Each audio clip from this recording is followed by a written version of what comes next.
कि अवामी मफाद में हमने ये करना है, ये करना है, ये करना है। ये जो इलेक्शन चोरी होता है, क्या ये अवामी मफाद में होता है? क्या ये जबरी तौर पे इंसानों को, सहाफ़ियों को, शायरों को लापता किया जाता है? क्या ये कौमी मफाद में होता है? क्या फार्म 47 की जाली हुकूमत जो बनाई गई है, ये कौमी मफाद में बनाई गई है? क्या जो मार्शल लॉ लगाए गए हैं, ये कौमी मफाद में लगाए गए हैं? इलेक्शन चुराने से लेकर जबरी गुमशुदगियों तक, अदालतों को कंट्रोल करने तक, पार्लियामान के अंदर ऐसी अजीबोगरीब किस्म की आइन साजी करवा के आइन का हुलिया बिगाड़ने तक, क्या ये सारे काम पब्लिक के मफाद में किए गए?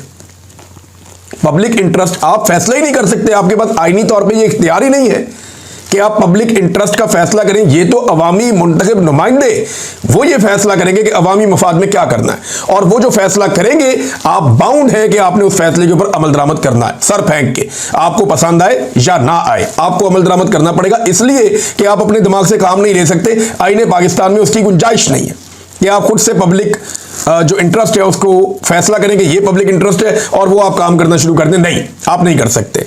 आप अंडर द गवर्नमेंट काम करते हैं, और वो गवर्नमेंट जो लेजिटिमेट हो, वो गवर्नमेंट जिसे अवाम ने मुंतखब किया हो, वो गवर्नमेंट नहीं जिसको आप खुद घसीट के लेकर आए हो। तो बहरहाल ये खातून की बातचीत थी, उन्होंने ये सारा कुछ कहा, और वैलिडेशन नहीं चाहिए, कुछ ऐसे भी होते हैं, क्लैरिटी होती है सोच के अंदर बड़ी। तो एक चीज़ में तो क्लैरिटी है कि ऐसा लगता है मिलिट्री एस्टेब्लिशमेंट को कि उन्होंने ही करना है पाकिस्तान में जो भी करना है, बाकी सारे कीड़े मकोड़े हैं, बाकी सारे गद्दार हैं, सिविलियंस जो हैं ये फारग हैं, बिल्कुल ही कोई पाकिस्तान के बारे में अच्छा नहीं है, बस ये कल ही अच्छे हैं। ये सोच के साथ तो मुल्क नहीं चलता ना।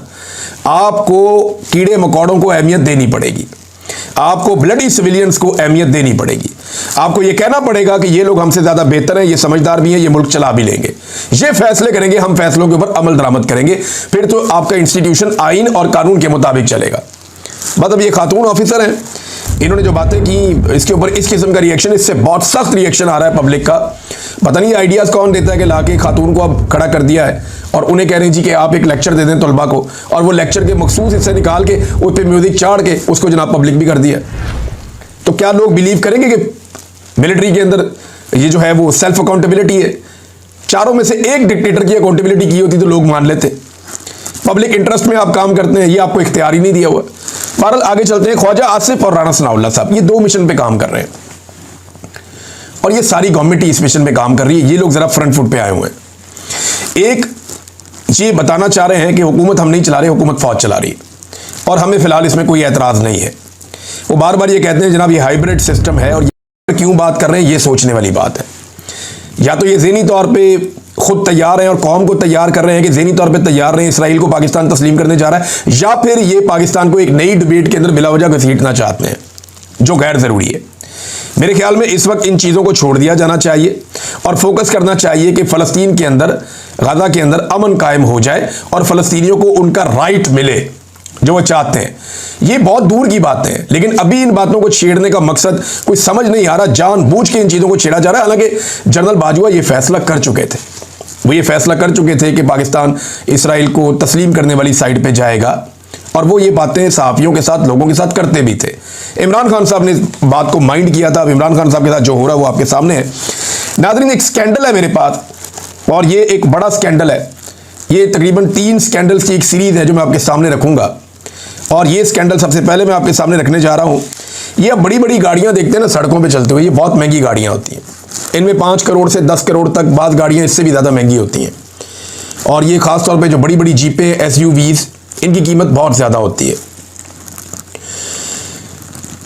जिस गाड़ी के ऊपर एक्साइज का नंबर नहीं होता ना, वो पकड़ी जाती है।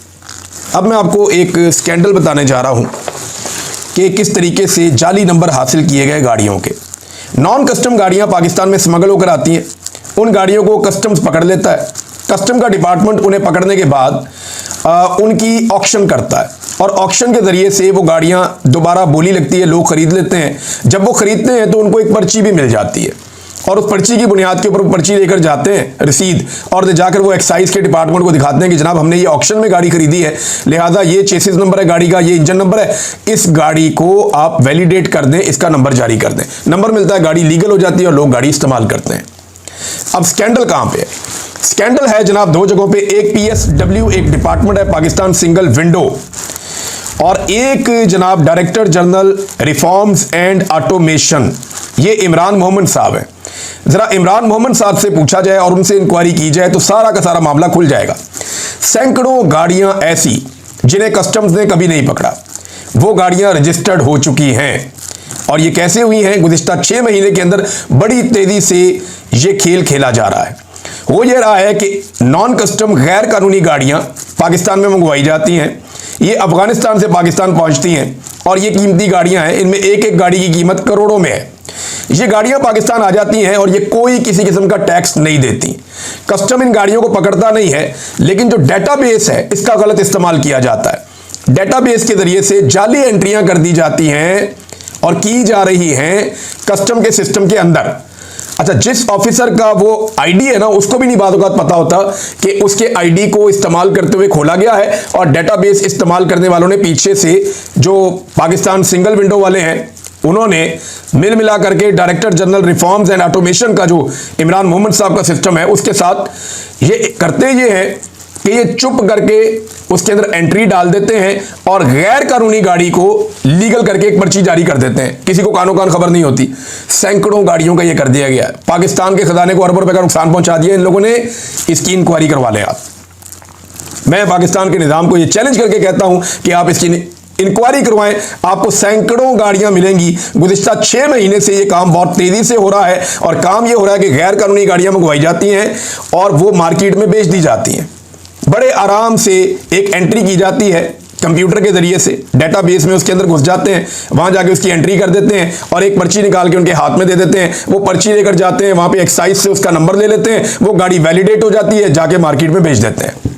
और इस तरह बहुत सारी गाड़ियां बिक रही हैं।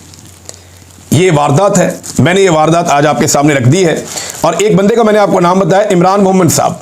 इनसे इंक्वायरी करें, इनसे पूछें कि ये क्या हो रहा है और इन्हें ये कहा जाए कि सारा डाटा निकाल के सामने रखें और चेक करें कि कितनी गाड़ियों की ऑक्शन हुई है और कितनी गाड़ियां ऐसी हैं जिनकी ऑक्शन ही नहीं हुई है। बड़े आराम से पकड़ा जाएगा।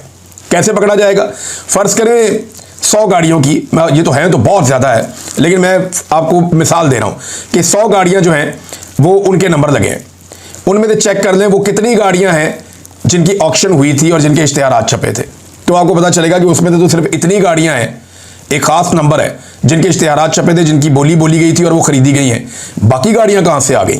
तो वो बाकी गाड़ियां सारी वही हैं जिनकी जाली एंट्रियां की गई हैं। ये बड़े आराम से पकड़ा जाने वाला स्कैंडल है और ये कोई भी ऑफिसर ईमानदार इस पे लगेगा तो 5 दिन के अंदर दूध का दूध और पानी का पानी कर देगा और कम से कम 4-5 मेन बंदे जेल के अंदर जाएंगे। ये मैं आपको पहले बता रहा हूं। और ये बड़ा जबरदस्त स्कैंडल है। इन लोगों ने और जो वारदात डाली है अगले वीलॉग में आपको बताऊंगा कि इन्होंने